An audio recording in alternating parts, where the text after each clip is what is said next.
Chers élèves, bonjour, bienvenue dans cette vidéo consacrée aux homophones dans laquelle je vais essayer de vous expliquer la différence entre sur avec un accent circonflexe et sur sans accent. On commence par sur avec un accent circonflexe, comme par exemple la phrase « il est sûr de lui ». Un autre exemple, « est-ce que tu es sûr ?» Et un troisième exemple, « ce n'est pas sûr ».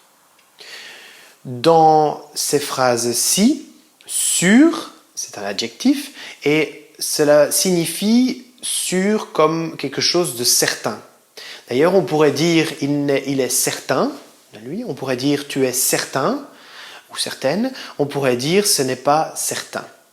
D'accord? Donc quand sûr, on peut le remplacer par certain, quand c'est un adjectif qui veut dire certain, on l'écrit avec un accent circonflexe.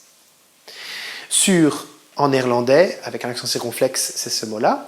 Et sur sans accent, comme dans le chat est sur la table, ou bien elle est sur un bateau, ou bien il y a des embouteillages sur l'autoroute, eh bien c'est le contraire, c'est sur la table, ce n'est pas en dessous de la table, donc on peut remplacer par en dessous de. C'est le contraire d'en dessous. Pareil pour sur un bateau, ils vont mettre sur un bateau qu'en dessous d'un bateau, il y a des embouteillages sur l'autoroute. D'accord?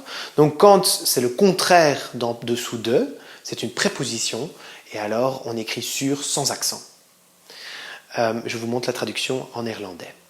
Donc la théorie, quand on peut le remplacer par certain, quand ça a le sens de certain, c'est un adjectif et on écrit avec un accent circonflexe, SU accent circonflexe R. Et quand c'est le contraire d'en dessous de, on écrit sur sans accent circonflexe, juste SUR. Voilà, j'espère que vous avez bien compris cette règle. Maintenant, vous allez faire des exercices et je vous souhaite un bon travail.